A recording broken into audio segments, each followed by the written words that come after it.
Bonsoir à tous, bienvenue sur le plateau d'Un cœur qui écoute, votre émission de spiritualité. Ce soir, je vous invite à découvrir Édouard Cortés qui a écrit Par la force des arbres aux éditions Équateur. Édouard Cortés, qui ici n'est pas un inconnu parce qu'il était là au tout début de la chaîne, se balader avec une petite caméra, à faire un peu de rédaction, à être stagiaire. Et l'eau a coulé sous les ponts, il a traversé un petit peu le monde, il a écrit des livres. Il va nous raconter un petit peu tout ça, mais surtout cette dernière expérience d'expérience existentielle un petit peu forte, où il a trouvé un petit peu le moyen de se sauver dans un arbre. Il va nous raconter ça, parce que peut-être que dans l'arbre, il y avait aussi Dieu. Bonsoir. Bonsoir. Est-ce qu'il serait possible de nous lire un extrait de texte juste avant de commencer cette histoire ? Alors j'ai choisi un texte de Victor Hugo dans les Contemplations qui s'appelle « Aux arbres ». Arbre de la forêt, vous connaissez mon âme, au gré des envieux, la foule loue et blâme.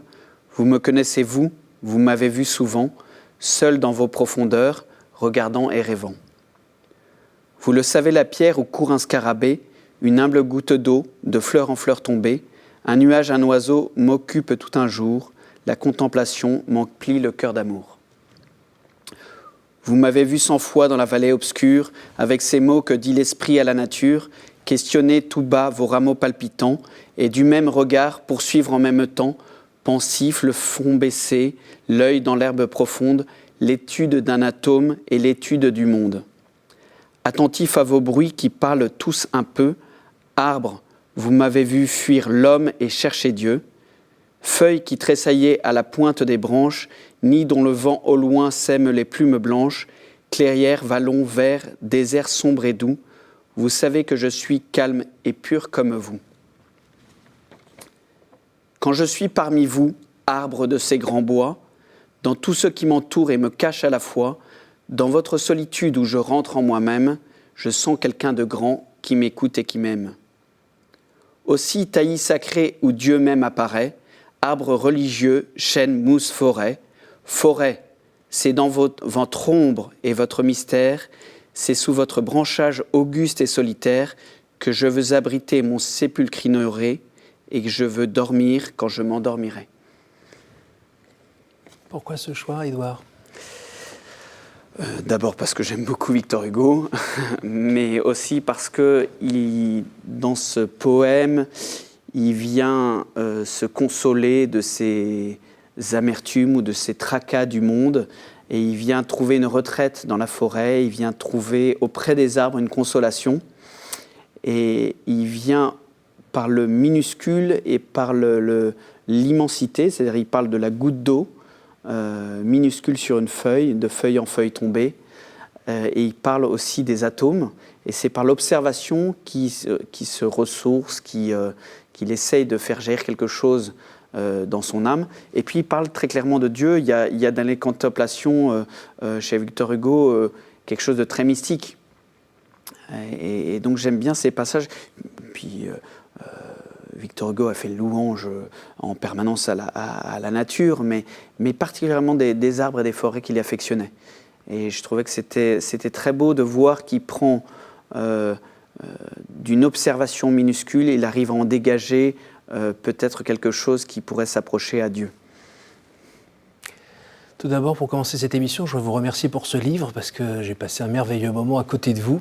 J'avais l'impression d'être sur votre épaule, à me promener, dans l'arbre, sur une branche. Voilà, exactement, à me promener dans cette cabane, à sentir les gouttes de pluie, à ouvrir au-dessus de la cabane pour regarder un peu les étoiles, à regarder toute cette vie qui grouille, c'était vraiment très bon. J'avais l'impression qu'on avait un petit bout de Giono par-ci, un peu de la gloire de mon père par-là, donc c'était vraiment très, très, très agréable, et puis un petit bijou de lecture aussi.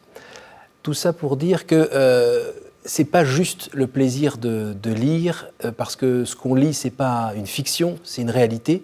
C'est celle d'un papa marié, 4 enfants, qui dans sa vie a pas mal bourlingué et qui a fait une expérience pour devenir éleveur de brebis et qui au bout de 7 ans n'en peut absolument plus pour 1001 raisons, et qui découvre quelque chose que les pères du désert avaient pas mal évoqué, qui était l'acédie.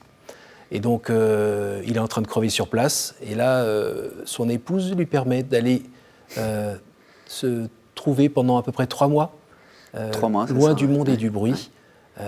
Tout d'abord, je tire mon chapeau à madame, votre épouse. C'est une sainte ou quoi?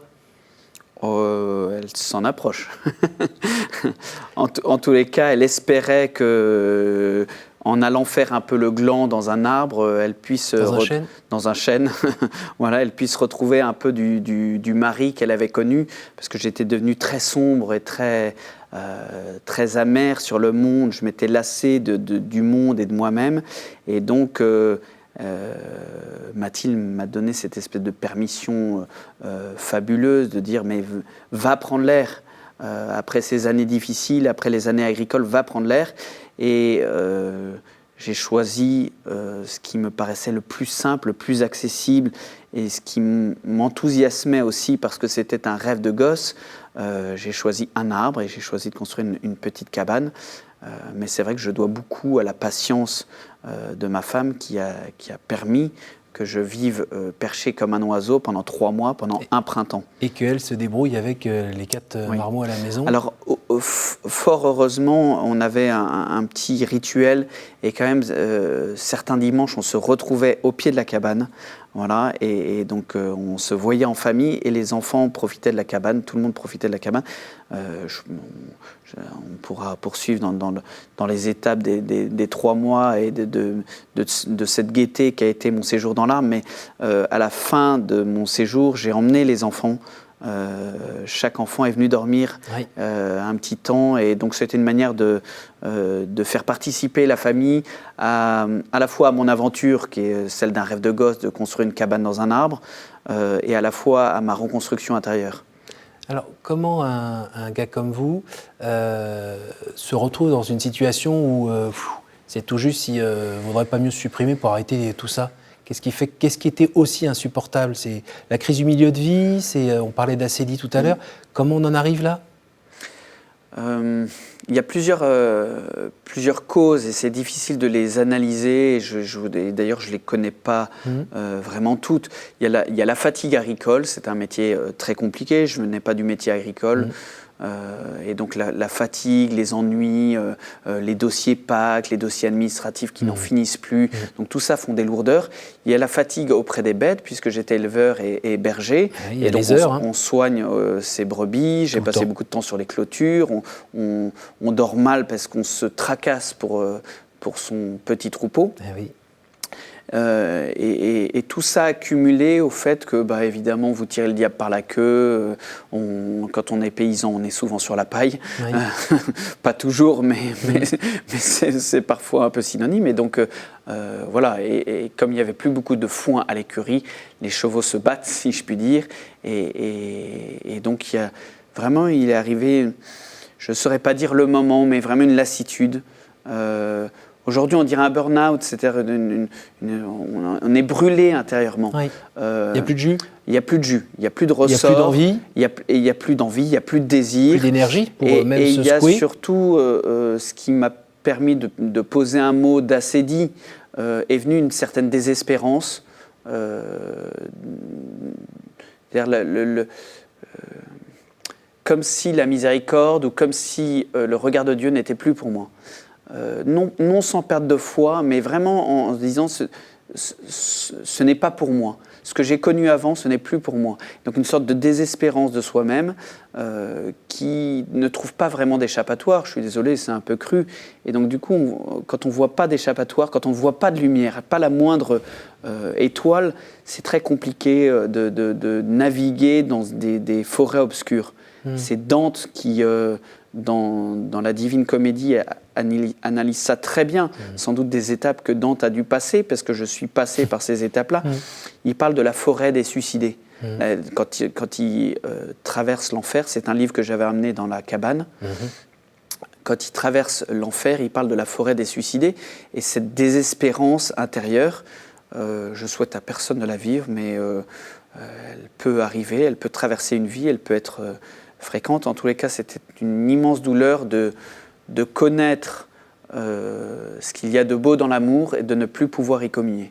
Ce qui était le plus douloureux. Et donc je comprends très bien Dante et ces forêts obscures de l'enfer. Alors, on parle de l'incommunicabilité des êtres, qu'on expérimente notamment quand on se marie ou quand on grandit, et puis après quand on se marie, c'est-à-dire qu'on a beau s'aimer, on a beau vouloir le bien de l'autre, l'autre aussi, ça ne va pas plus loin.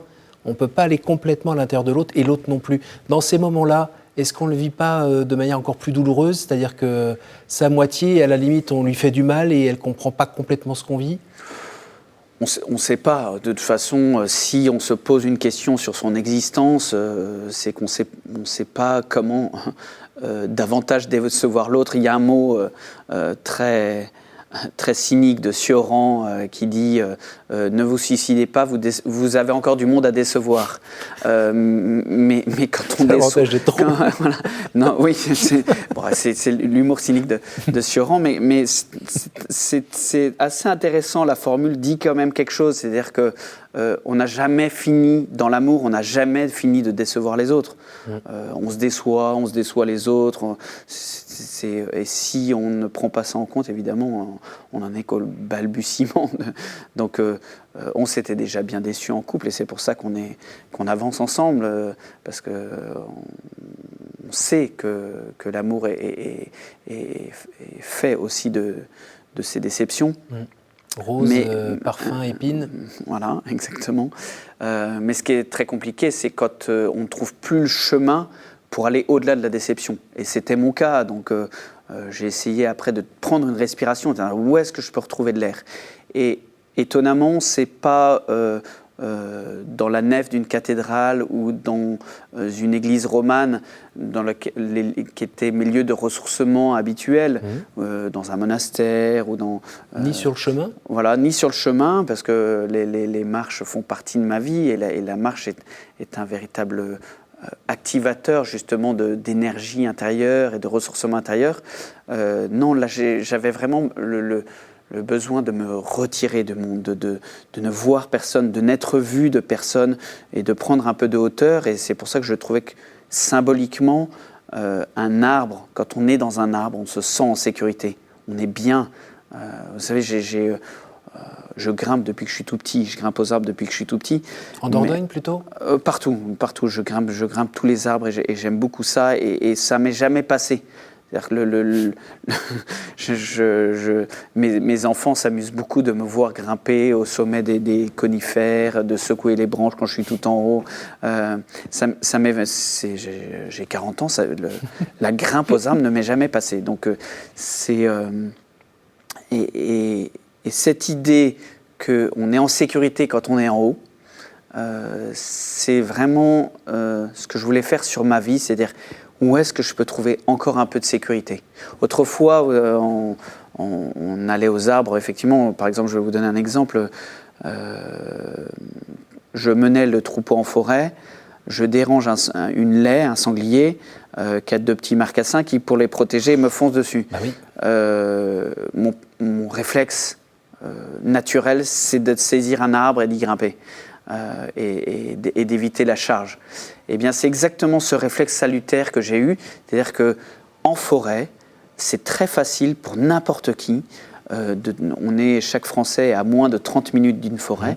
C'est très facile d'aller se ressourcer en forêt, de trouver un arbre. Il n'y a pas besoin de faire le singe comme je fais, mais de trouver un arbre, de s'y poser, de le regarder, de l'observer dans le minuscule, par l'écorce, par les feuilles. Alors ça, vous le racontez très très bien. Hein. À nouveau, on vous suit, on vous sent finalement réenclencher quelque chose en regardant la vie autour de vous, les rythmes du jour, de la nuit, les animaux qui viennent le soir, la vie qu'il y a dans cet arbre, les bourgeons qui vont arriver, les petites fourmis et autres. Mais tout ça m'a quand même fait soulever quelques questions.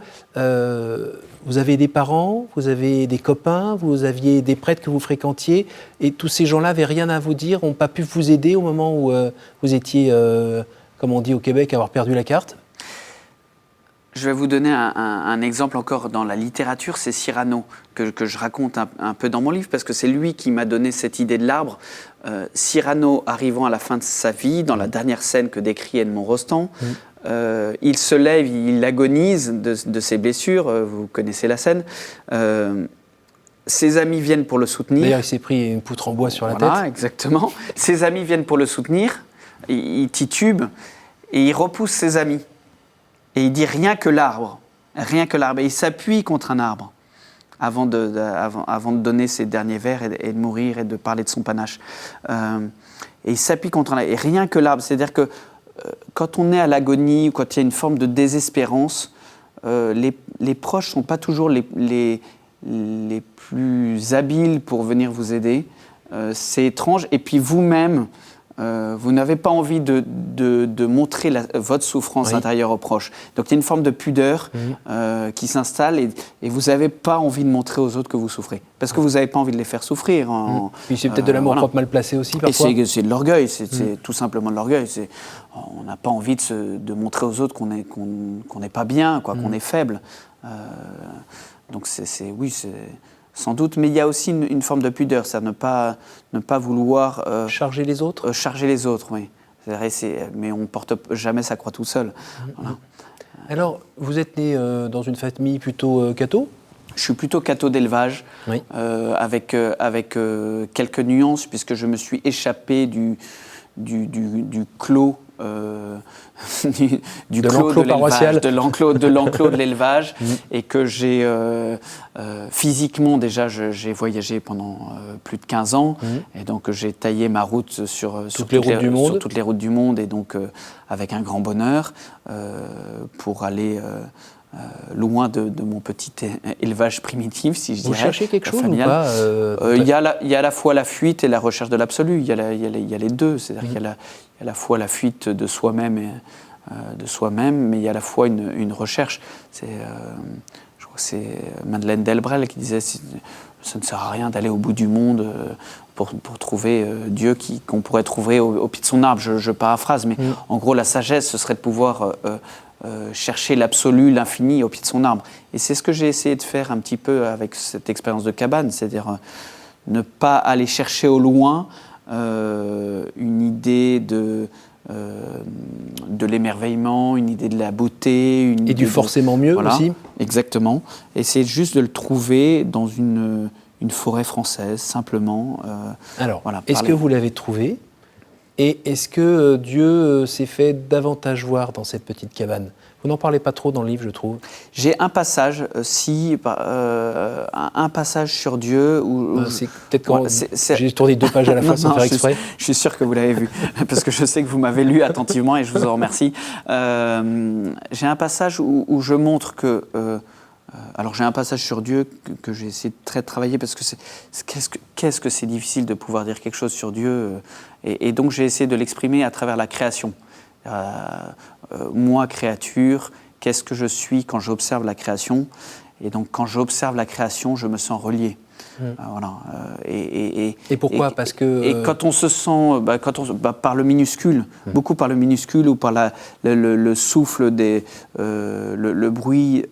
Parce qu'il y a un côté connaturel ? Ça vit comme moi je vis ? Bien sûr. On est dans le même univers ? Parce que on est dans la nature. Et quand on va dans une forêt, on se sent bien plus exister dans la mesure où on est de cette forêt. Moi, je me sens de cette forêt. Je ne suis pas à côté de la nature. On vit essentiellement dans les villes. Heureusement, j'ai la chance j'ai choisi depuis 10 ans d'avoir quitté le béton et les villes. On vit à la campagne avec ma femme et mes enfants. Donc j'ai ce bonheur-là. Donc on n'a plus l'illusion de vivre uniquement dans sa tête quand on est dans une forêt, puisque tout notre corps, notre cœur est en symbiose avec l'environnement. Il y a une conception assez étrange qui vient, à mon avis, du fait qu'on est très citadin, très urbanisé. C'est qu'on a tendance à se voir comme soit en contemplation de la nature, soit en adorateur de la nature, alors qu'en fait, il faudrait être dedans. J'ai la joie de faire mon jardin potager et je sens que... non pas que les légumes ont besoin de moi pour pousser, mais je sens que par l'attention, par ce que j'y mets, je me sens participer, être en lien. C'est la grande phrase de l'encyclique Laudato Si du pape François, quand il dit « tout est lié ». Et ces liens au Créateur, et c'est pour ça que je parle du Créateur dans mon livre. Ils viennent parce qu'on se sent relié à la création. Et comment se sentir relié ? Le plus simplement, c'est d'aller auprès d'un arbre ou dans une forêt. Il n'y a pas besoin de faire un potager pour se sentir relié. C'est de marcher en forêt, d'observer le bruissement des feuilles dans les arbres. Et là, on peut entendre peut-être, soit pour le poète, on entend un peu de l'âme du monde, soit pour celui qui a l'esprit un peu plus religieux, on entend le souffle de Dieu, le souffle de l'esprit. Vous l'avez senti, vu ? Oui, par l'émerveillement, par le minuscule. Est-ce qu'il vous a regonflé un peu vos propres poumons et votre... Évidemment. Il vous a nettoyé ? Sinon, je ne serais peut-être pas là à vous causer, je serais peut-être encore au fond du trou. Je peux parler de cette expérience parce qu'il y a eu une renaissance, il y a eu un printemps. Vous avez pleuré là-haut ? Beaucoup. Vous avez crié là-haut ? Pas au début. J'ai crié mon désespoir, j'ai crié ma colère, j'ai crié mon courroux. Incompréhension ? Oui, bien sûr. Il a répondu ? Pas comme j'aurais sans doute imaginé. Oui. Il a répondu, je vous dis, dans cette grâce que j'ai eue de contempler la nature pendant 3 mois, de pouvoir mettre une loupe sur un bourgeon ou sur un lichen, de pouvoir mettre une loupe sur un écorce, de pouvoir observer les oiseaux. J'ai eu la chance d'avoir un loriot, un oiseau jaune magnifique avec des ailes noires, qui est un oiseau migrateur qui est venu se percher dans les branches de mon arbre. Est-ce qu'on peut dire que par cette expérience, la paix et la joie sont revenues doucement ? J'aurais du mal à dire que la paix est définitive. Je me sens trop intranquille, je me sens trop oscillant, trop hésitant, trop humain.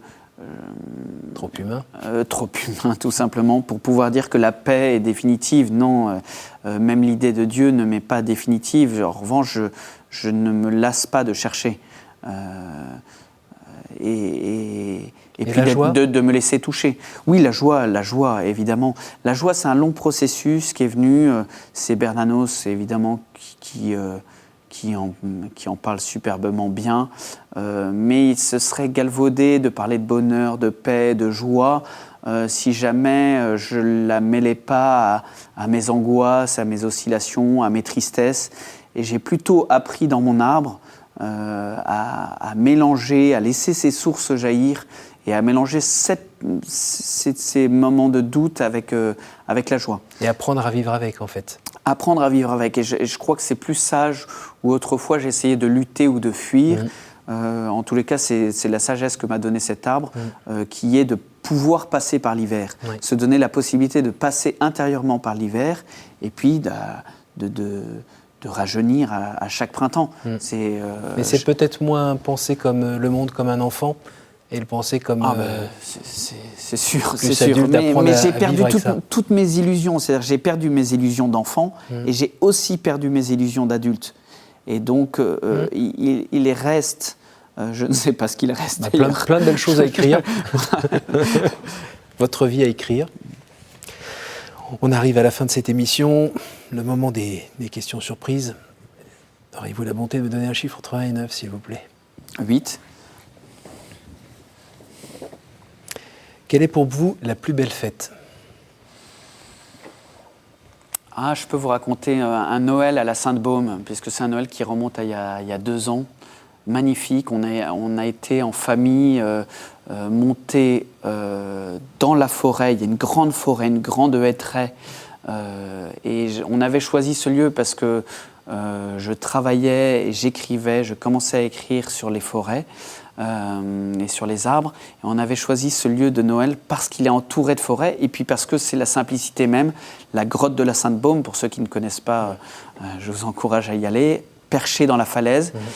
Et à 10h du soir, on a traversé la forêt de hêtres, on a monté des petites marches dans les rochers pour aller jusqu'à la Sainte-Baume dans une grotte pour fêter Noël. Pour moi,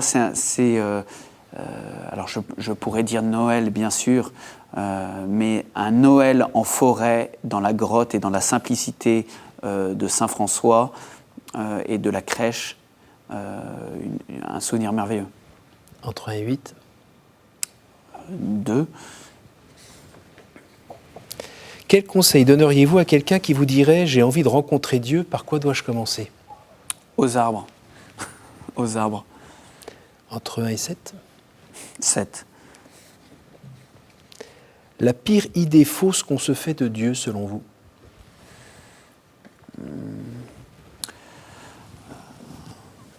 De limiter la miséricorde.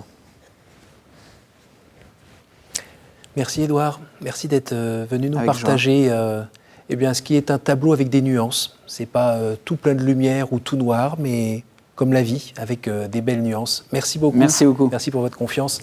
Merci à vous tous pour votre fidélité. Je vous rappelle donc le titre de ce livre, Par la force des arbres, par Édouard Cortés aux éditions Équateur. Pour moi, c'était un petit bijou de lecture. Merci de partager cette émission sur vos réseaux sociaux, autour de vos amis et autres, grâce à notre site www.ktotv.com. Je dis merci à la technique qui a permis de réaliser cette émission et je vous dis à la semaine prochaine.